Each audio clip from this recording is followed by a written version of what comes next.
한국인이 두려워하는 암 중 하나인 위암, 불규칙한 식습관, 짠 음식, 과한 음주까지 우리의 위는 괴롭습니다. 위암은 조기에 특별한 증상이 없고 진단 시 이미 진행된 경우가 많아서 정기적인 검사가 무엇보다 중요한데요. 암세포가 다 죽어. 위암 다 나았어? 최근에는 로봇 수술, 면역 항암제, 표적 항암제 등의 발달로 위암 치료 성적이 높아지고 있습니다. 공개 클리닉 웰에서는 조기 발견과 최신 치료로 위암을 다스리는 방법에 대해서 이야기 나눠봅니다. 오늘의 첫 번째 키워드는 1군 발암물질 땡땡땡땡땡땡이 위암 위험을 높인다입니다.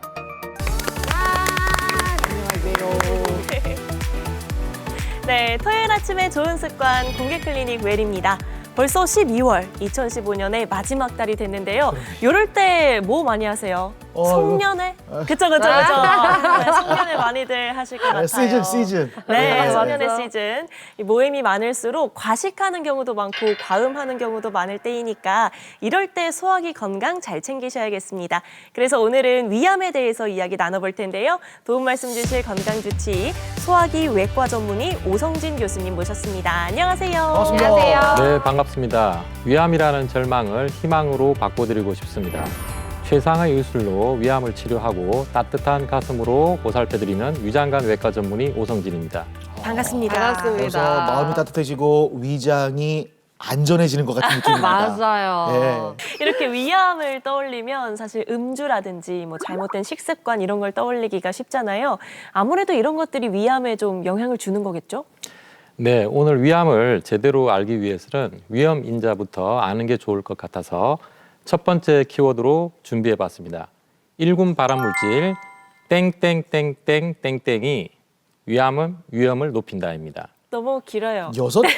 땡땡땡땡땡땡 여섯 글자인가요? 교수님 네, 수능 여섯 끝난 지 얼마 안 네. 됐는데 이게 왜 이렇게 어려운 겁니까? 근데 이게 무엇보다도 1군 발암물질이라는 말씀을 딱 들으니까 순간 무섭더라고요. 네. 아, 이 무서운 인자에 영향을 주는 게 뭐가 있을까를 생각해 보니까 아무래도 저희 공클에서 가장 많이 얘기를 했던 술과 담배가 아닐까 해서 술과 담배? 술과 담배, 과도한 술, 담배 아. 이렇게 가볼게요. 여섯 글자. 개 맞네요. 네, 정말 과도한 우리 술, 담배. 말로 낀가 맞추네요. 낀가 맞네. 정답일 수도 있어요. 저는 생각하는 게 따로 있습니다. 우리 한국 분들 이게 아까 말씀하신 짬뽕 같은 거 드실 때 뭐라고 하십니까? 시원하다 이러시잖아요. 근데 이게 사실 뜨거운 국물, 뜨거운 커피 이런 게 위에 되게 안 좋은 영향을 자극이 되게 많이 준다고 들었거든요. 그래서 저도 준비했습니다. 1군 발암물질 뜨거운 국과 술이 술 이렇게 갈게요. 여섯 글자. 뜨거운 국과 술. 뜨거운 국과 술. 진짜 교수님이 우리를 한심한 듯이 왜요? 바라보고 계십니다. 아니에요. 약간 눈빛이 그런 것 같기도 하고. 놀라셨어요 지금. 저도 지금 도저히 계산이 안 서기 때문에 네. 1군 발암물질 소주, 맥주, 양주가 위험을 높인다. 뭐야 이게? 아 그래요? 교수님 네, 그 강영훈 님이 말씀하셨던 네. 그 술, 네. 예, 1군 발암물질이 맞습니다. 오. 담배도 맞고요. 뜨거운 음식 같은 경우에도 65도씨 이상의 매우 뜨거운 음식 같은 경우에는 뭐 식도암을 유발시키는 위험 인자가 될 수도 있습니다. 하지만은 우리나라가 다른 나라에 비해서 유독 위암 발병률이 높습니다. 그래서 제가 준비한 오늘의 키워드는 1군 발암물질 헬리코박터균이 위암 발병률을 높인다입니다. 와, 근데 사실 굉장히 익숙하잖아요. 네. 헬리코박터균. 이게 1군 발암물질이라니 놀라운데요? 무서운데요? 헬리코박터균은 세계보건기구가 지정한 1군 발암물질입니다. 감염 경로는 대개 입에서 입으로 전파가 될 수가 있습니다. 그래서 침이 매개체가 될 수 있는데요. 가족들 간에 특히 같은 숟가락을 쓰거나 국을 같이 떠먹는 경우에 입으로 전파가 될 수 있고 또한 분비물에 우리 배설물에 오염된 손이라든지 음식을 통해서 입으로 전파가 되기도 합니다. 또한 위생 환경이 안 좋은 곳에서는 오염된 식수를 통해서 입으로 전파가 되기도 합니다. 그래서 국내 한 연구에서는 우리 가족들 간의 부부 특히 130 이상을 우리가 동반 감염률을 조사를 했는데 132쌍 중에서 42%가 우리 헬리코박터균의 동반 감염이 되었다고 합니다. 예, 또한 부모님이 헬리코박터균에 감염된 경우에는 자녀에게 헬리코박터균이 전파될 확률이 매우 높습니다. 특히 어머니가 헬리코박터균 감염자인 경우에는 자녀에게 헬리코박터균이 전파될 확률이 매우 높은 것으로 조사가 되었습니다. 그래서 우리 개인 식기 사용이라든지 혹은 국을 떠먹는 경우에는 음식을 덜어서 먹기 혹은 음식 먹기 전에 우리가 손 씻기 등 이런 개인 위생을 철저히 해야 되겠습니다. 네. 아 근데 이게 그냥 균이라고 하니까 왠지 영훈 오빠 같은 분들은 이렇게 소주 한 잔 탁 털어 먹으면 이게 쫙 소독될 것 같거든요. 네, 그렇죠. 네, 연약해 보이는 균이 도대체 어떤 작용을 하길래 뭐 이렇게 일군 발암 물질 뭐 이렇게까지 생각을 하는 거예요? 네. 헬리코박터균은 위 속에 어떤 강한 그 산성 환경에서도 살아남기 위해서 여러 가지 독성 물질을 만들어내는데요.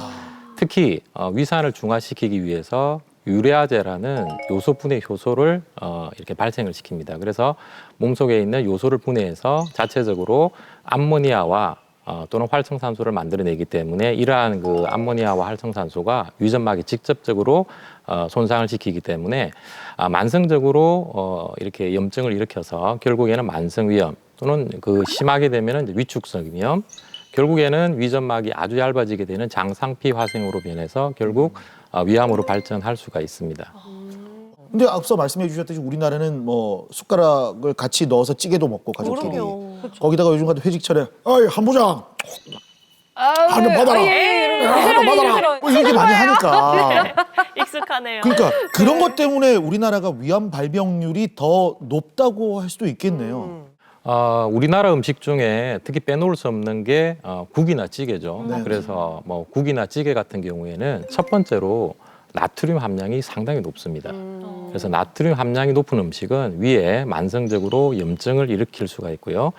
특히 우리나라 국민들의 헬리코박터균 감염률이 상당히 높다고 알려져 있습니다. 여러분들도 아시다시피 우리나라가 또 정문화잖아요. 그래서 예전에는 국을 이렇게 같이 떠먹기도 하고 또 양푼 위에 비빔밥도 비벼서 같이 먹기도 했지 않습니까? 그래서 이런 경우에는 우리 헬리코박터균이 전파가 될 수가 있습니다. 그래서 이 두 가지 요인에 의해서 특히 우리나라가 다른 나라에 비해서 헬리코박터균 위암의 발병률이 상당히 높다고 알려져 있습니다. 특히 인구 10만 명당 한 27명 정도로 세계의 발병률 3위를 기록을 하고 있습니다. 이게 헬리코박터균이 위산도 이겨내는 엄청 질긴 균인 것 같은데 이 녀석은 어떻게 치료하는 건가요? 네, 헬리코박터균 치료는 일반적으로 위산 분비 억제제와 두 가지 항생제를 이용한 3제 요법이 표준 치료입니다. 하지만은 최근에는 그 항생제를 많이 사용함으로 인해서 항생제의 내성균이 20% 정도 이상 보고를 하고 있습니다. 그래서 이런 경우에는 대개 위점막 보호제와 항균 보호제 역할을 하는 포함한 4제 요법이라든지 아니면 1차 제균 치료 실패 시에는 항생제를 다르게 조합을 해서 사용할 것을 추천드리겠습니다.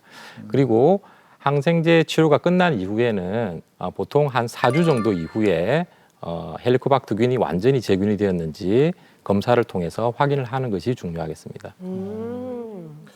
뭐 이런 헬리코박터부터 시작해서 여러 가지 요인으로 안타깝게도 위암이 생겼다. 네. 근데 그게 위암이 발견됐을 당시가 좀 늦게 발견이 됐다. 이러면 이제 또 수술을 해야 되는데 그 수술이 위를 절제하는 방법밖에는 없을까요? 물론 그 위암이 조기에 발견된 경우에는 내시경적으로 절제도 할 수가 있습니다. 하지만은 어떤 수술적으로 제거를 하는 것이 우리가 완치를 할 수 있는 가장 확실한 방법입니다. 만약에 늦게 발견이 되어서 이미 암이 진행이 많이 된 경우, 특히 주변의 장기를 침범해서 국소적으로 우리가 절제가 힘든 경우라든지 아니면 타장기에 전이가 있는 경우에는 어떤 수술적인 치료가 생존율 향상에 도움을 줄 수가 없기 때문에 우리가 약물 치료를 할 수가 있겠죠. 하지만은 우리가 국소적으로 어떤 전이가 있다든지 한 경우에는 항암 치료를 먼저 하고 또한 암의 크기를 줄인 다음에 수술적으로 제거를 하고 또 그 다음에 또 항암 치료를 하게 되면은 생존율을 향상시킬 수 있다는 보고들이 많이 있습니다. 그래서 적극적인 수술과 함께 항암 치료를 동시에 하는 것을 추천드리고요. 또한 우리가 장 폐색이 있다든지 아니면은 암으로 인해서 출혈이 발생한다든지 혹은 암 때문에 장 천공이 발생하는 이런 응급 상황에서는 어떤 수술적인 치료를 통해서 환자분들의 남은 삶의 질을 향상시킬 수가 있겠습니다. 암이라는 진단을 받으면 낙담하기가 쉬운데요. 긍정적인 마인드로 적극적으로 치료에 임한다면 충분히 회복할 것으로 믿습니다. 어느 누구보다 열심히 치료에 임하고 계신 분이 계셔서 소개해드리고자 합니다. 화면 함께 보시죠. 위암은 초기에 증상이 거의 없는데요. 증상이 있어 병원을 내원하였다면 이미 진행된 경우가 많습니다.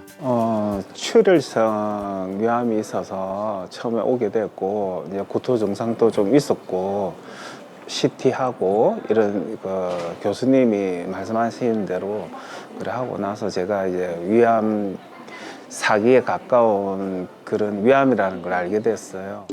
아이고, 이 사기 진단을 받으셨을 때 얼마나 놀라셨을까요? 안녕하세요. 예, 잘 안녕하십니까. 지내셨습니까? 예. 많이 좋아졌어요.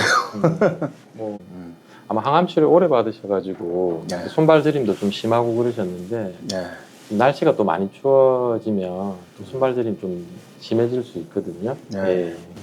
그래서 이게 또 항암 후유증이기 때문에 이게 완전히 또 없어지기는 조금 힘듭니다. 예. 아유, 저는 전문가가 아닌데도 제가 봐도 너무 안 좋았다는 걸 알 수 내시경 있네요. 보시면 처음 오셨을 때 굉장히 심해요, 진짜. 음. 이 식도 바로 아래쪽에 이렇게 음. 굉장히 사이즈가 크고 그다음에 출혈을 동반한 그런 궤양이 있는 그런 누가 보더라도 이건 단순 궤양 소견보다는 진행성 위암입니다. 예. 근데 아마 위치를 봤을 때 이게 크게 증상이 안 나타날 수 있어요. 예. 그렇죠. 예. 왜 그러냐면 정상이 없었기 때문에 네. 저는 진짜 해도 촉인 줄 알았어요. 진짜 연기나 네. 일기인 줄 알고 그 주위 사람은 뭐 별 그거 아닐 거라고 왔는데 막상 검사를 하고 나서 너무 놀랐어요. 예. 그 절망감과 그게 너무 힘들었어요, 마음적으로. 그리고 그때 그 수술할 때 저희가 병리 결과를 보시게 되면 그 림프절 전이개 수도 우리가 총 61개 중에 그때 22개가 전이가 있었기 때문에 굉장히 전이 개수가 많은 거죠. 그러다 보니까 제가 최대한 림프절을 위 주변을 암 주변으로 다 제거를 했지만 그 이후에 이제 항암 치료도 열심히 받았지만은 결국에는 이제 대동맥 주변에 다시 우리가 림프절에 이제 전이 소견이 의심이 돼서 그때 이제 제가 판단할 때 항암 치료를 계속 이어 나갔으면 이게 다시 이제 항암제에 대해서 또 저항을 하면서 전이가 됐을 수도 있어요.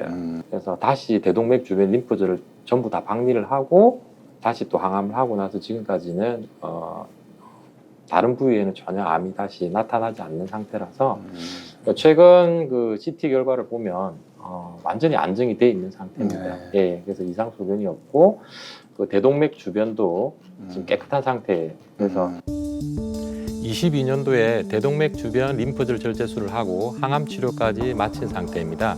현재는 이 재발 상태로만 소견이 전혀 유지를 없는 잘 상태입니다. 하시면 이제 곧 이제 완치를 앞두고 있는 상태입니다. 그래서 우리 그 평정심을 잃지 마시고 예, 그래서 제가 수술하고 나서 계속 그 이렇게 신경이 많이 쓰였어요. 왜냐하면은 나이도 젊으시고 또 가장이시고 또 아내분이 또 워낙 지극히 사랑하시다 보니까 예, 진료실 오실 때마다 또 우시는 거예요. 그러니까 저도 그랬죠. 제가 마음속으로 저도 많이 이렇게 공감하면서 저도 눈물이 나더라고요. 개인적으로 저는 마음속으로 되게 고맙게 생각해요. 그 환자분들한테. 잘 이런 힘든 치료 과정을 별 그렇게 불평불만 없이 잘 견뎌내 주셔서 저는 고마워요. 예. 그러다 보니까 또 이렇게 좋은 결과가 온 것 같아요. 그런 신뢰감이 있었어요. 그 교수님 이렇게 그 하는 부분에 처음 이제 전이가 되고 원격 전이가 되고 다시 수술 받을 때 실은 생각을 많이 해서 포기를 하느냐 이런 생각도 했었어요. 근데 이제 뭐 교수님하고 또 안 사람하고 또 제 자신도 이렇게 돌아봤을 때 내가 믿고 내가 이겨내보자. 뭐 어차피 포기를 해도 내 삶에 그 뭐 다시 도전을 하는 것도 내 새로운 삶을 만들어가는 건데 그래서 그렇게 서로 일맥상통한 것 같아요. 너무 고맙고 그렇게 앞으로 교수님 그 진료에 잘 따르면 서로 좋은 결과가 생길 것 같고 희망을 가지고 살아갑니다. 그래도 수술 이후에 이렇게 항암 치료를 받으시면서도 그 일상적으로 복귀를 하셔가지고 일하시는 모습이 제가 사실 조금 놀랐습니다. 그래서 보통은 이렇게 조금 병이 진행이 많이 되신 분들은 치료에 상당히 이제 전념을 하면서 이렇게 또 편안하게 요양하시는 분들도 많은데 처음에는 많이 불안하고 어떤 주위 사람들이 그런 막 이 정리하는 시간만 가진다기 볼 때는 제 자신의 인생관이 너무 그 후회하는 느낌이 들었고 그게 싫었어요. 그래서 이제 일상생활에서 내가 하면서 어제 교수님이 뭐 이렇게 처방해 주시는 대로 제가 잘 따르고 내 생활 패턴이 잘못된 거니까 음식이라든지 이런 부분을 조절해 가면서 내가 그렇게 생각을 잃고 일상생활에서 하자 이랬던 게 오히려 더 저한테는 정신건강으로 좋았던 것 같아요. 항암을 하면서 직장 생활까지 정말 대단하십니다. 이게 두 번째 수술하고 난 뒤에 3년 6개월이 지났는데 재발이 없다. 이제 다음에는 완치 소식 들을 시간입니다. 진짜 이렇게 재발됐을 때 너무나 힘들고 마음적으로나 육체적으로도 힘들었지만은 제 옆에 이렇게 또 한 사람이 또 항상 옆에 있다는 그런 마음의 안도감도 있었고 또 교수님이 꼭 또 저희들을 또 이렇게 치료할 수 있다는 희망을 항상 심어주셨어요. 이겨낼 수 있으니까 너무 그렇게 절망하지 마라. 그 마음을 믿었어요. 믿고 나는 꼭 살 수 있다 하는 희망을 가지고 그렇게 해서 이겨냈던 것 같아요. 아직까지 좀 남아있는 부분도 있지만 너무 그렇게 절망하지 말고 처음에 저도 암을 진단받았을 때는 이 세상이 무너지고 모든 게 끝났다고 생각을 했죠. 그래서 다른 분들은 전부 다 정리하는 분위기였어요. 자기 인생에. 근데 저는 그러기 싫었어요. 제 삶에 후회를 하지 않고 그리고 또 이렇게 주위 사람에서 좋은 의사를 만날 수 있다는 것도 복이라 생각했고 잘 먹고 이 생각도 건전하게 가지고 또 치료는 뭐 그렇게 뭐 이렇게 교수님이 그거 하시는 시간대로 와서 받으면 다 이런 완치 가능할 거라고 생각합니다. 정말 잘 이겨내고 계시다니까 너무너무 다행인데요. 이 영상에 나오신 분이 4기이셨잖아요. 그러면 거의 말기일 텐데 이때에도 수술적 치료가 가능한 건가요? 흔히 사기위암을 말기위암이라고 하지만 우리가 국소적으로 전이가 돼 있는 경우에는 항암 치료를 먼저 하고 또 그 암의 크기를 줄인 다음에 뭐 수술적으로 제거가 가능한 부위가 있다면은 수술적으로 제거를 하고 또 그 이후에 항암을 해서 생존율을 향상시킬 수 있다는 여러 연구 결과들이 많이 있습니다. 그렇기 때문에 우리가 항암 치료를 시행하는 중이라 하더라도 어떤 수술의 기회가 있다면은 수술적으로 암을 제거를 하고 또 항암을 시행을 하는 것이 사기위암 환자에게 생존율을 향상시키는 데 도움을 줄 수 있습니다. 왜 저도 어디선가 들었었는데 위 내시경을 하다가 뭐 위암 이렇게 조그마한 거 발견하면은 이렇게 오려내는 경우가 있다고 하더라고요. 이런 경우에는 따로 이렇게 위암 수술을 안 해도 되는 거예요? 네, 맞습니다. 위암이 아주 초기에 발견된 경우 특히 암의 크기가 2cm 정도로 작고 또한 암의 어떤 부분에 궤양 소견이 없고 또한 세포의 분화도가 아주 좋은 경우에는 우리가 림프절로 전이가 될 수 있는 확률이 상당히 낮습니다. 그래서 이런 경우에는 그 부위를 내시경으로 우리가 회를 뜨듯이 이렇게 살짝 이렇게 오려낼 수가 있습니다. 하지만은 이 암의 그 제거된 부분과 정상적인 우리 점막 조직 부분 간의 거리가 우리 현미경적으로 너무 가깝기 때문에 실제적으로 그 이후에 관찰했을 때 다시 또 암이 재발을 하는 경우가 있거든요. 그래서 내시경을 받은 이후에는 그 부위를 아주 면밀히 암이 발생을 하는지 정기적으로 검사를 받으시고 또한 헬리코박터 제균을 꼭 치료를 하시는 것이 중요하겠습니다. 근데 이게 요즘에 그 핫한 치료들이 뭐 로봇 치료다 이런 것들도 굉장히 많은데 네. 위암도 로봇이 들어와서 이렇게 합니까? 네, 최신 로봇을 이용을 해서 로봇 위절제술을 시행을 하고 있습니다. 그래서 로봇 위절제술은 복강경 수술과는 달리 다른 점은 이 로봇의 기구에는 관절이 있습니다. 그래서 관절이 있기 때문에 조금 더 혈관 주변의 어떤 림프질을 방내하는 데 용이하고 특히 이제 장을 자르고 장을 연결하는 문합에서 직접적으로 이렇게 봉합을 하는데도 훨씬 더 유리한 점이 있습니다. 또한 시야가 훨씬 더 확대돼서 보이고 입체적으로 보이기 때문에 수술하기가 조금 더 편리하고요. 수술자도 물론 그 콘솔이라는 조종석에 앉아서 편하게 환자와 떨어져서 이렇게 수술을 할 수 있기 때문에 여러 가지 좋은 점들이 있습니다. 하지만은 복강경 수술과 비교를 했을 때 어떤 비용 효과적인 측면에서는 굉장히 고가의 어떤 수술이고요. 그리고 이 로봇의 팔을 직접 조종을 해야 되기 때문에 어떤 로봇의 팔이 복강 내에서 움직이게 하기 위해서는 굉장히 천천히 이렇게 기구가 움직이거든요. 그래서 수술 시간이 조금 길다는 그런 단점도 있습니다. 네. 이 장단점을 소개해 주시니까 훨씬 이해가 잘 되는데 어떤 게 더 보편적이에요? 국내에서는 복강경을 이용한 위암 절제술이 가장 보편적인 방법입니다. 그래서 이 복강경 수술은 우리 몸에 투관침을 뚫어서 몸에 몇 군데 구멍을 뚫고 그 구멍을 통해서 CO2 가스라는 복강내 가스를 주입하게 되면 어느 정도 수술을 할 수 있는 공간이 만들어지게 됩니다. 그 공간을 통해서 우리가 카메라도 넣고 그리고 수술 기구를 넣어서 그 카메라를 통해서 위 병변을 보고 위 절제술도 하게 되고 림프절 박리술도 하게 되는 것이죠. 그래서 이런 그 복강경 수술은 특히 장비가 요즘에는 워낙 많이 발전이 있기 때문에 예전에는 화면이 2D였지만은 지금 화면 보시게 되면은 3D 영상으로 이 화면이 보이게 됩니다. 그래서 우리 극장에 가시면은 그 3D 안경을 보고 이렇게 수술을 하시잖아요. 네. 지금 보는 화면은 이렇게 모니터 보조 화면이게 되고 직접적으로 제가 수술하는 모니터 쪽에서는 이제 3D로 입체적으로 이제 보이게 됩니다. 그래서 화면이 조금 더 선명하고 공간감이 있기 때문에 수술을 하기가 훨씬 더 용이합니다.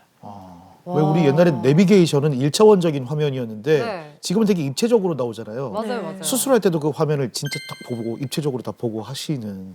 네, 더 디테일하고 더 그러니까. 정교해지신 것 같은데 네. 우리나라 K-의료 확실히 이게 뭐 로봇 기술까지 엄청 발전한 그러니까. 느낌이거든요. 네. 근데 혹시 이것도 발전했는지 궁금해요. 이게 원래 위수술 하고 난 다음에는 먹는 거 제한이 엄청 심하지 않습니까? 그건 어쩔 수 없지 않을까요? 뭐 자극적인 음식 꿈도 못 꾸고 뭐 술도 못 먹는다 이런 네. 얘기를 너무 많이 들었는데 아직도 그렇습니까? 보통은 그 위 하부 절제술이라고 하게 되면은 위를 아래쪽으로 대략 한 절반에서 70% 정도를 절제하게 되고 네. 보통 위 전절제술이라는 것은 위를 100% 전부 절제를 하게 됩니다.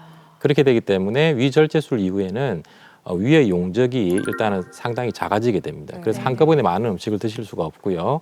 그리고 특히 이제 위 주변에 이렇게 신경이 있습니다. 네. 그래서 이 신경 자체가 위의 어떤 연동 운동이라든지 또한 위 주변의 어떤 소화기관 중에 담낭도 있고 우리 쓸개죠. 그리고 아래쪽으로는 췌장이 있습니다. 그래서 이 신경이 다 연결이 돼 있기 때문에 위절제술 이후에는 담낭과 췌장의 소화 기능도 떨어지기 때문에 전반적인 소화 기능이 감소를 하게 되겠습니다. 네. 하지만은 우리 신체가 새로운 환경에 잘 적응을 합니다. 그래서 수술하고 나서 보통 6개월이 지나면 소화 기능이 굉장히 많이 돌아오고요. 하지만은 앞서 말씀드린 대로 소화 기능이 떨어져 있기 때문에 음식 자체는 전체적으로 좀 부드럽게 드시고 그리고 조금 싱겁게 드시는 게 좋을 것 같고 식사 시간을 조금 더 늘려야 됩니다. 그래서 오래 씹고 천천히 식사를 하시게 되면은 생활하시는데 전혀 지장이 없겠습니다. 복강경이든 로봇 수술이든 완치가 될 수 있는 거잖아요, 그렇죠? 네. 암은 초기에 발견하게 되면 우리가 완치율이 뭐 수술적인 방법이든 또는 내시경적인 시술이든 이런 방법을 통해서 암을 제거하게 되면은 95% 이상 완치를 할 수가 있습니다. 하지만 증상이 있어서 늦게 발견된 경우, 그렇게 이미 전이가 됐다든지 이런 경우에는 재발률이 상당히 높기 때문에 그만큼 완치율이 이제 떨어지게 되는 것이죠. 그래서 그리고 위암은 증상이 없기 때문에 정기적인 검진을 통해서 조기에 발견하는 것이 굉장히 중요하겠습니다. 예.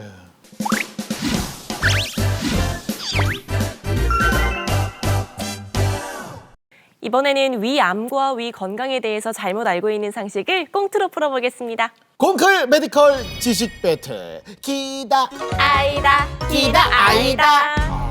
크리스마스 버전이었습니다. 좋네요. 예, 부부가 나와 있네요.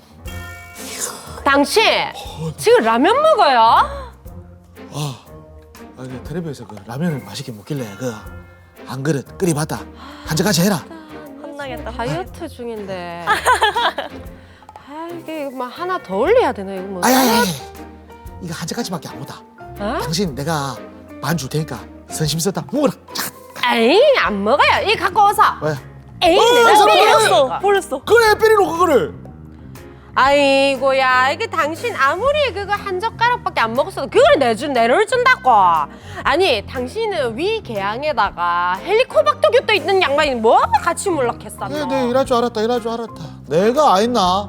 내가 증상이 없어요. 헤리코박터 이게 있어도 헤리코가 있어도 증상이 없고 위 개양도 위에 뭐 빵꾸가 났다 이래서 하는데 나 그렇게 심하지 않아요. 그래서 선생님이 식이 조절 잘하고 관리하고 이렇게 하라 이렇게 해가지고 내가 그래가 라면 한 그릇 한 젓가락 딱 하려면 그걸 계란까지 풀었는데 그걸 버려 그거를 나는 그걸 같이 못 먹는다. 당신 내일 당장 병원 가가지고 이거 헬리코박터인가 그거 빨리 균 치료하고 오세요. 아니면 난 같이 못 먹는다. 당신이 내 삶의 헬리코다. 내가 쌤한테 물어본다. 교수님 모두 괜찮잖아요 이거. 헬리코박터균이 위암의 위험 인자라고 말씀드렸습니다. 네. 예, 여기서 퀴즈 내겠습니다.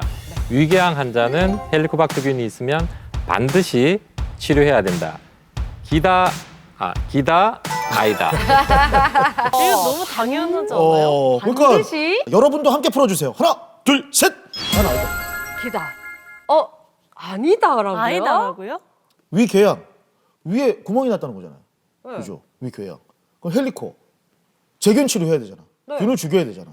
근데 구멍이 난 상태에서 제균 치료를 해버리면 위가 완전 깜빡이가 꺼질 거 아니에요. 위 궤양부터 고치고 그리고 나서 헬리코는 그 뒤에 에헤이. 그거지요. 저 완전 반대입니다. 우리가 오프닝 때 뭐라고 하셨습니까? 헬리코박터균이 1군 발암물질이라고 맞아요, 맞아요. 했어요. 그니까. 이게 궤양을 그냥 둬도 위암으로 갈까봐 걱정돼 죽겠는데 헬리코박터균까지 같이 있다 빨리 없애야죠. 맞아요. 위궤양 에이. 환자이더라도 헬리코박터균이 있으면 반드시 치료해야 한다가 맞다는 거잖아요. 반드시. 그게 그러니까 이게 두 개 다 바로 할 수가 없다니까. 어쨌든 기다. 아니다. 저희가 맞을 것 같은데 어때요, 네. 교수님? 예, 우리가 뭐 학창 시절에 또 뭐 이렇게 시험 문제 네. 또 반드시 들어가면 오답이 많지 맞아요, 않습니까? 맞습니다, 맞아요. 맞습니다. 예, 하지만 이게 또 함정입니다. 예, 헬리코박터균이 있는 위궤양 환자는 헬리코박터균을 반드시 치료해야 합니다. 와, 기다. 정답.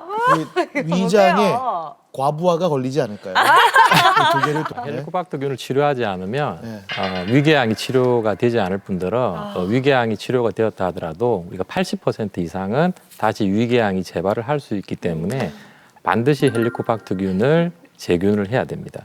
공클 메디컬 지식 배틀 아이다. 기다. 뭐 컨셉을. 심영래 아저씨 버전으로 해봤어요. 예. 자, 두 번째 문제 여러분과 함께 풀어가도록 하겠습니다. 아빠와 딸이 등장하네요. 아빠, 오. 밥 먹고 바로 누웠잖아. 속도 안 좋은 사람이. 버뜩인 나라. 딸내미 이게 아있나?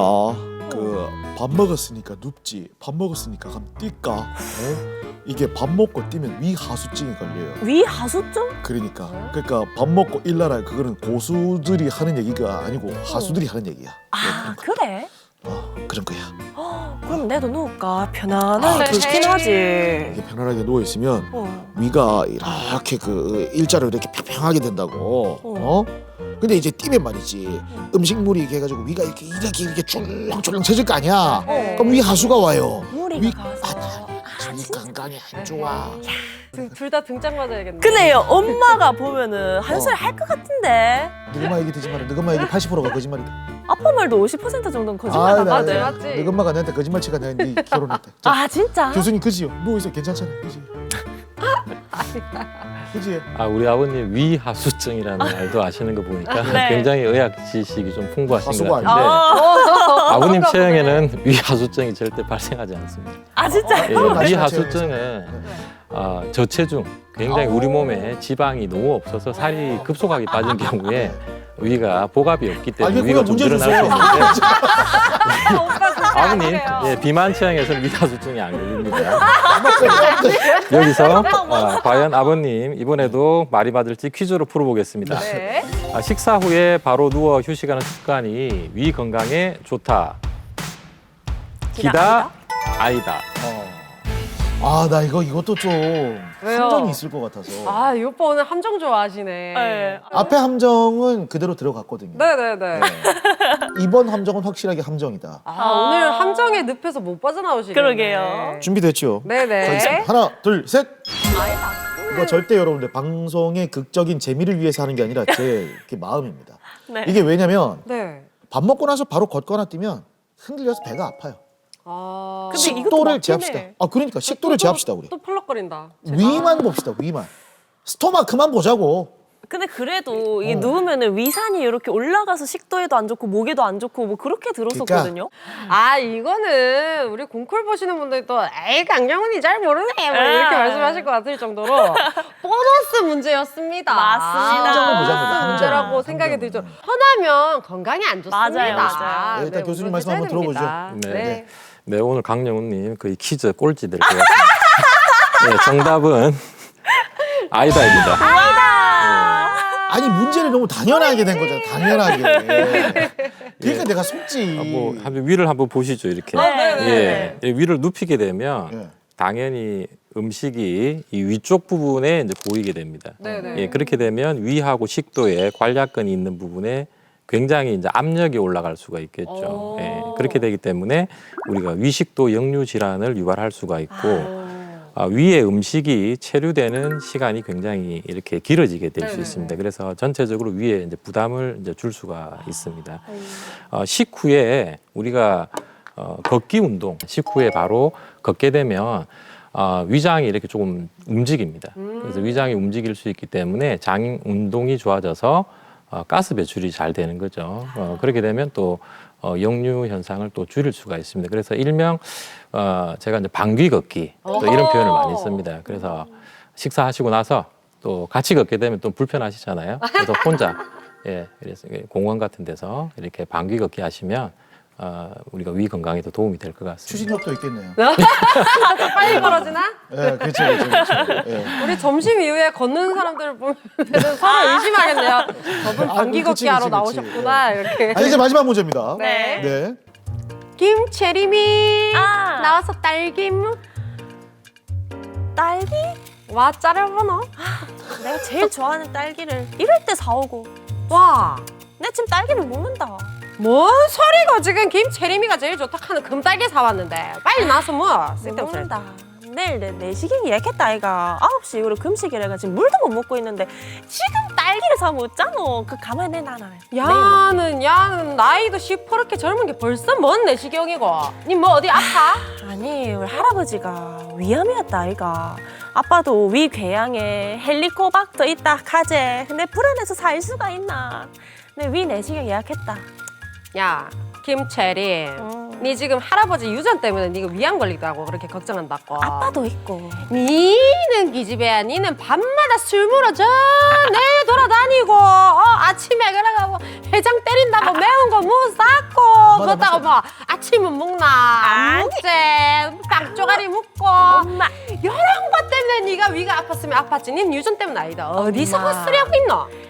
유전이 무서운 기다 아이가. 아이고 참나. 유전이야. 밤에 술만 끊어봐라. 교수님 아프지? 위암 유전 되죠? 위암이 유전되느냐 안 되느냐는 우리 위암 환자들에게도 뜨거운 감자입니다. 한번 추측해 보시죠. 네. 위암은 유전된다, 되지 않는다, 기다 아니다. 당신의 선택은? 나 이번에 함정이 안 속을 거야. 나 안 속아, 안 좋습니다. 속아. 준비됐죠? 네. 과연? 여러분 진짜 궁금하지 않습니까 이거? 저는 진짜 선택했습니다. 저는 먼저 불했어. 오! 맞아. 진심으로 이렇게 그렇게 생각하세요? 갈려? 2대2죠, 2대2. 맞아요. 위암 유전 된다. 여기서 갈리네. 저부터 그럼 얘기를 네네네. 할게요. 이게 다른 암은 좀 유전력도 굉장히 있을 것 같은데 왠지 위암 같은 경우는 식습관이 굉장히 더 관련이 많을 것 같아요. 그래서 유전적인 게 아예 없다고는 말할 수는 없겠지만 너무 미미한 정도고 나머지는 다 식습관, 생활습관 뭐 이런 데서 올 것 같습니다. 그래서 아니다. 저는 이 유전력을 정말 무시할 수 없다고 생각을 해요. 네, 미미하다라고 방금 인정하셨잖아요. 미미하게. 미미하게라도 유전력이 그렇죠. 있다. 예. 아. 모든 질병이나 이런 것들은 가족력이라는 게 다 그럼요. 있는 걸로 알고 있으니까 네. 특히 위암도 이렇게 암 같은 경우도 이제 가족력을 무시할 수 없는 그쵸. 부분들이 우리가 공개 클리닉 외를 통해서 많이 알았잖아요. 네. 그간 헛방송 하셨네요. 아니요. 저 장담할 수 있어요. 이게 유전보다 술 많이 드시는 분이 암에 걸려서 오시는 분이 더 많을 것 왜 같다. 나를 이런 보고 느낌. 얘기합니까? 위암에는 술이 더 무섭다. 진짜 이런 궁금하네요. 거를 아, 궁금합니다, 내가 맞을 것 교수님. 같아요. 알려주세요. 네, 마지막 정답 공개하겠습니다. 네. 네, 뭘까요? 네. 예, 위암은 유전병이 네. 아니다입니다. 아니다. 오늘 오늘 네, 선배님이랑 같이 하는 게 아니었는데. 네. 삼담이. 오늘 제로 영혼 듣고 빵점입니다, 빵점. 그러네. 오늘 그랜드 슬램 했네요, 한담우 씨. 예. 아니 근데 이게 제일 중요한 게 네. 유전이 아니라고요? 그러니까요. 네. 와. 우리가 그 위암은 말씀드린 대로 어떤 헬리코박터균이라든지 아니면 식생활 습관과 대부분 연관성이 있고요. 네. 유전성 위암으로 진단이 되려면 몇 가지 조건이 있습니다. 그래서 우리가 40세 미만의 젊은 나이에 미만형 위암으로 진단을 받든지 네. 혹은 가족 중에 2명 이상의 위암 환자가 진단이 됐는데 그 중에서 한 분은 보통 나이가 젊은 50세 미만의 위암을 진단을 받아야 됩니다. 또한 미만형 위암과 함께 또 어떤 그 소엽상 우리가 유방암이라는 게 있거든요. 그런 유방암이 동시에 또 가족 중에 있는 분들은 우리가 유전성 위암을 의심을 해봐야 됩니다. 특히 이런 이유 자체가 우리 염색체 중에 이제 CDH1이라는 염색체가 있는데 그 염색체의 돌연 변이가 발생을 하게 되면 통상적으로 이런 그 위암이 잘 발생한다고 알려져 있습니다. 그러면은 이게 진짜 술 많이 드시는 분이 오시는 경우가 더 많은 거죠? 뭐 식습관이라든지. 그렇죠. 예. 이 식습관은 어릴 때부터 이렇게 형성이 되기 때문에 네. 이 가족들끼리 이 짜게 먹는 집안은 대체적으로 짜게 먹는 그런 식습관을 가지고 있습니다. 그래서 부모의 어떤 식습관이 자녀에게 이렇게 어떻게 보면은 대물림 된다고 할 수가 있겠죠. 예. 자, 오늘 기다 아이다를 보면서 대한민국이 2026년도 월드컵에서도 우승할 수 있다는 생각이 듭니다. 왜냐하면 한다미 씨가 오늘 우승을 했기 때문입니다. 축하드립니다. 축하합니다.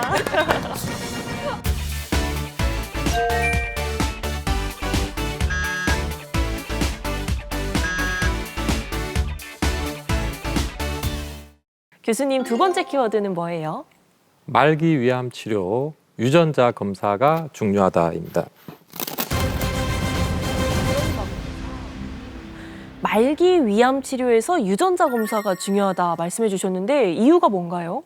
이제는 그 위암이라고 해서 똑같은 위암이 아닙니다. 그래서 우리 환자분들마다 어떤 유전자 특성이 있기 때문에 이런 유전자 검사를 통해서 이 특히 말기 위암 환자에서는 수술적인 치료가 힘들기 때문에 뭐 면역 항암제라든지 표적 항암제를 쓸 건지를 우리가 결정을 해야 되니까 그런 치료 방향을 결정하는 데 있어서 굉장히 중요한 그런 열쇠가 되겠습니다. 그러면은 유전자 검사를 하고 난 다음에 면역 항암제랑 표적 치료제 뭐 이거를 같이 한다는 말씀이신 것 같은데 면역 항암제는 뭐 기존에 알고 있는 그런 항암제랑 좀 차이점이 많나요?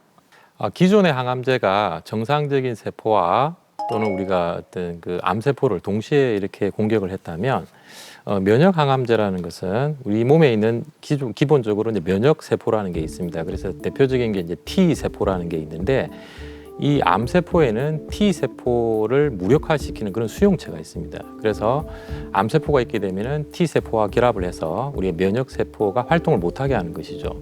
하지만 이 면역 항암제는 이 T 세포의 암세포가 결합하는 것을 방해함으로 인해서 다시 우리 몸에 있는 면역 세포가 활성화돼서 암세포를 이렇게 죽이는 공격하는 그런 작용을 하게 됩니다. 그렇기 때문에 상대적으로 조금 이렇게 부작용이 적다는 게 또 장점이겠습니다. 표적 항암제하면 약간 군사 용어에서 뭐 정밀 타격 이런 얘기들 그쵸, 많이 그쵸. 하잖아요. 조준해서. 예. 타격하는 그러니까. 느낌. 그러니까 이게 확실하게 말기암 환자들한테 진짜 도움이 될 것 같은데 그 작용 기전 한번 좀 말씀해 주신다면요. 네. 우리가 그 암세포마다 어떤 특정 단백질이라든지 유전자 뭐 이런 부분들이 있는데 대표적으로 우리가 그 허투라는 이런 그 암세포에 허투라는 그 단백질이 과발현되는 환자에서는 약을 쓰게 되면은 이 허투와 결합을 해서 암세포가 어떤 성장이라든지 분할을 방해를 하게 됩니다. 그래서 이렇게 해서 치료를 하는 경우가 있고, 하지만 이제 위암 환자에서는 허투가 양성인 경우가 한 10에서 20% 정도로 낮게 보고를 하고 있기 때문에 최근에는 이 위점막을 이렇게 결속시키는 그런 그 밀착 단백질인 클라우딘 18.2라는 또 유전자 단백질이 있습니다. 그래서 이 부분을 또 이렇게 표적적으로 우리가 공격을 하는, 그래서 그런 또 표적 치료제가 개발이 됐기 때문에 허투 음성인 환자에 있어서 클라우딘 18.2가 많이 발현된 경우에는 이런 또 다른 표적 치료제를 사용을 할 수가 있고요. 유전자 검사하고는 또 상관없이 1차 치료 실패 시에 우리가 또 암세포가 성장을 하기 위해서는 여러 가지 혈관 공급이 필요합니다. 그래서 혈류가 있어야만이 또 암이 또 성장을 할 수 있으니까 이러한 혈류를 또 차단시키는 혈관 표적 치료제가 있습니다.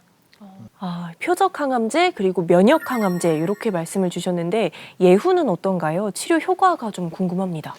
네, 기존의 최신 항암제만으로는 우리 위암 사기에 있어서 전체 생존율이 대략 한 12개월 정도로 이제 보고를 했었는데요. 최근에 발표된 그 면역 항암제를 사용하고 나서부터는 전체 생존율이 14개월 정도로 한 2개월 정도 연장이 되었고, 일부 환자에 있어서는 2 내지 3년 이상 이렇게 재발 없이 생존되는 경우가 많이 보고를 하고 있기 때문에 굉장히 생존율이 많이 향상이 됐다고 알려져 있습니다. 또한 표적 치료제도 기존의 항암제보다는 한 2개월 정도 연장된 14개월 정도로 우리 생존율을 보고를 하고 있고, 특히 허투가 3+인 환자에서는 우리가 16개월까지 전체 생존율이 향상되었다고 보고되었습니다. 네, 이번에는 면역 항암제와 최신 항암제를 이용해서 치료하고 계신 분을 소개해 드리겠습니다. 위암 사기의 생존율은 좋지 않습니다. 그러다 보니 저도 가끔은 가슴 아픈 말씀을 드려야 할 때가 있습니다. 그러니까 소화도 안 되면서 신물이 조금씩 올라왔어요. 그래가지고 처음에는 뭐 위궤양이겠지, 뭐 그런 계통이겠지, 소화불량이겠지 이렇게 생각을 했는데, 그래가지고 그게 조금 좀 심한 것 같아가지고 이제 내시경 검사를 했어요. 제가 사기였었습니다. 이게 사기고, 또 교수님이 수술하시고도 말씀하시기가 이거 심각한 수술을 했다, 사기고, 또 살아봐야 한 6개월 정도 살 수 있을 것 같다 이렇게 말씀하셨는데, 아무리 사실이라고 해도 시한부 판정에 있어서는 교수님도 환자도 너무 힘든 일일 것 같아요. 지금은 어떠신가요? 그동안 잘 지내셨습니까? 네, 잘 지내셨습니다. 네. 이게 겨울 되니까 이제 조금 날씨가 추워지면은 조금 더 저린 현상이 좀 있고, 그럼 날씨 좀 따뜻하고 그러면 좀 덜하고, 운동 열심히 하고 그러니까 조금 좋아진 것 같습니다. 많이. 아마 처음 내시경 보시면 네. 굉장히 암이 큽니다. 크고 아래쪽도 거의 지금 부분적으로 좀 막혀 있는 것 같고요. 그래서 소화가 굉장히 안 되셨을 거예요. 예. 소화도 잘 안 되시고 출혈도 발생을 하고 음식 자체도 잘 안 내려가고 이제 이런 부분적으로 폐색이 있는 진행성 위암이었고, 두꺼워져 있는 이 부분이 이제 위암이 있는 부분이고, 위 아래쪽으로 해서 대장이 있어요. 네네. 이 부분이 이제 암이 튀어나오면서 대장 부분하고도 일부 이렇게 침범이 있었던 부분인데, 그래서 위를 보통 한 절반 이상은 지금 절제를 하고 이제 대장도 같이 포함해서 절제를 했었어요. 네. 여기도 이제 부분적으로 막혀 있었기 때문에 위를 70% 정도 절제하고요. 전이가 있던 대장뿐만 아니라 복막과 직장종 전이성 병변까지 함께 제거해 줬습니다. 그렇기 때문에 최신 항암제, 면역 항암제 같이 동반 사용을 해서 현재까지는 이제 재발 없이 지금 상당히 이제 예후가 지금 좋은 상태입니다. 예. 그래서 아마 앞으로 지금처럼만 잘 관리를 잘 해주시면 네. 완치가 될 것으로 지금 생각이 듭니다. 예. 그래서 정기적인 검사를 하시고 예, 그렇죠. 또 네, 지금처럼 식단 조절 잘 하시고 네, 또 네. 운동도 열심히 하시고 네, 네. 예, 앞으로 그렇게 할 것으로 제가 생각이 들고요. 열심히 하겠습니다. 네.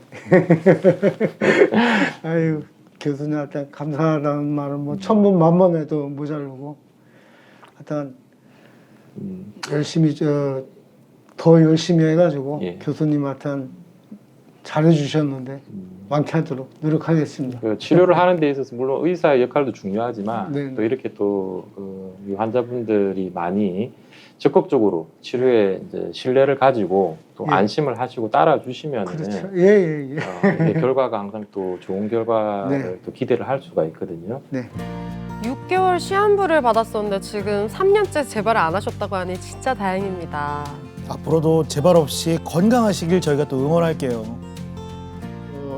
주기적으로 3개월마다 이제 내시경 검사도 하고 CT 촬영도 하고 하는데 좋으셔가지고 너무 성과가 좋아가지고 오히려 좀 그전보다 즐거운 마음으로 이렇게 생각하고 있어요. 지금 제가 가장 만족스러운 거는 교수님 만나가지고 편하게 또 수술하고 또 이렇게 또 가까우니까 이제 진료받기도 일단 좋고 또 잘해주시고 그러니까 너무 그 진짜 100% 만족하고 있습니다. 가까운 데서 체크할 수 있고 또 이렇게 또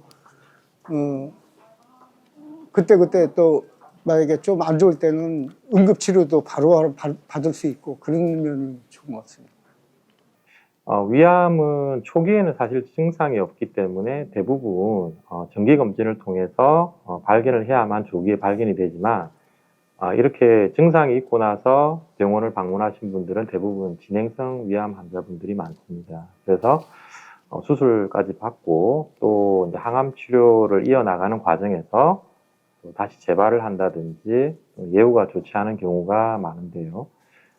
특히 이제 위암 사기로 처음부터 진단을 받은 분들 같은 경우에는 많이 불안해하시고 또 이렇게 희망을 잃는 경우들이 많습니다. 하지만은 저를 믿고 또 이렇게 근거의학을 중심으로 적극적인 치료와 또 어떤 수술적인 방법을 통해서 완치가 된 분들이 사실 많기 때문에 환자 한 분의 어떤 이런 치료 경험과 케이스가 축적이 되게 되면은 앞으로 이렇게 어려운 그 위암 사기의 치료 부분에 있어서도 예후가 향상이 되고 좋은 결과가 있을 것으로 기대를 합니다.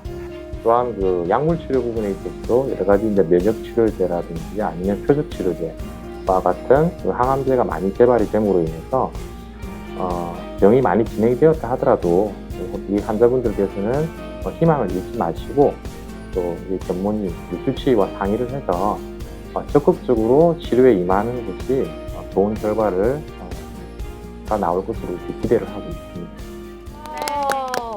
이 환자분을 뵙고 나니까 이 치료에 대해서 굉장히 만족스러워 하시는 것 같아요. 맞아요. 이 항암제와 표적 치료제에 대한 이 효과가 굉장한 것 같은데 혹시 장점은 저희가 굉장히 알겠거든요. 혹시 부작용 같은 것도 있을까요?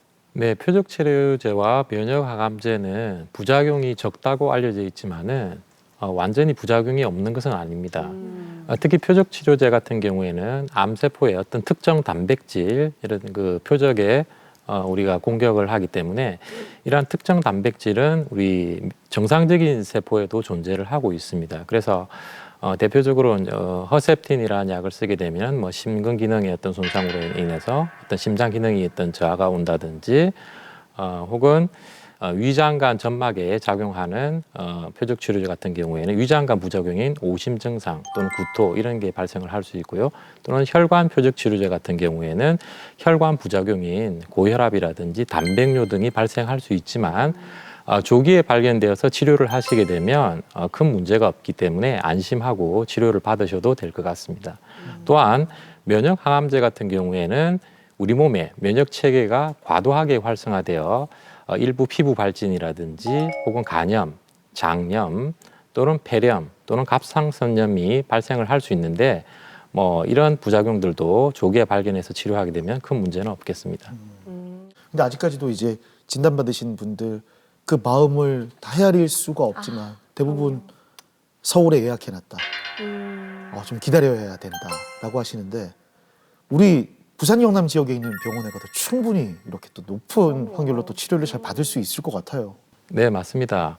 지금 지역의 모든 대학병원에서도 복강경 또는 로봇 수술과 같은 최신 수술법으로 우리가 위암을 수술을 하고 있고 또한 그 우리 치료 가이드라인에 따라서 어떤 림프절 절제 범위라든지 또는 항암 치료 이런 부분들이 굉장히 이제 표준화되어 있기 때문에 치료 성적은 현재 거의 동일한 수준입니다.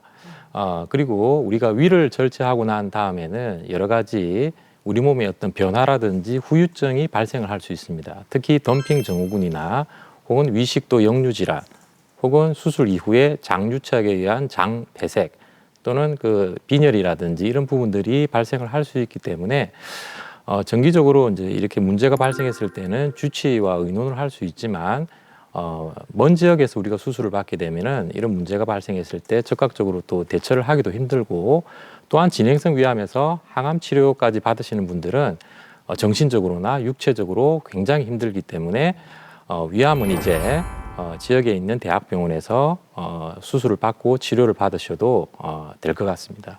네, 공개클리닉 웰 오늘은 이렇게 위암의 최신 치료법에 대해서 이야기 나눠봤습니다. 도움 말씀 주신 건강주치의 위장관 외과 전문의 오성진 교수님과 함께했습니다. 고맙습니다. 고맙습니다. 감사합니다. 12월 첫째 주 주말입니다. 한 해를 마무리하는 시간인 만큼 몸도 마음도 분주해지기 쉽잖아요. 이럴 때일수록 건강 잘 챙기셔야겠죠. 올해 건강검진 대상자인데 아직 검진을 못 받으셨다면 내년에 꼭 받을 수 있도록 예약 거시길 바랄게요. 그러면서 헬리코박터균도 추가로 검사해보시는 거 추천드립니다. 자, 주말이라고 오늘 달려야지 하시기보다는 건강한 음식 드시면서 과도한 운전은 절대 안 되는 거 잊지 마세요. 자, 공개클리닉 웰 다음 이 시간에는 당뇨, 갑상선 질환, 비만으로 대표되는 내분비 대사 질환에 대해서 알아보도록 하겠습니다. 다음 주도 함께해 주시길 바라면서 저희는 여기서 인사드리도록 하겠습니다. 함께해 주신 여러분들 감사합니다. 고맙습니다. 감사합니다. 여러분 주말 잘 보내세요.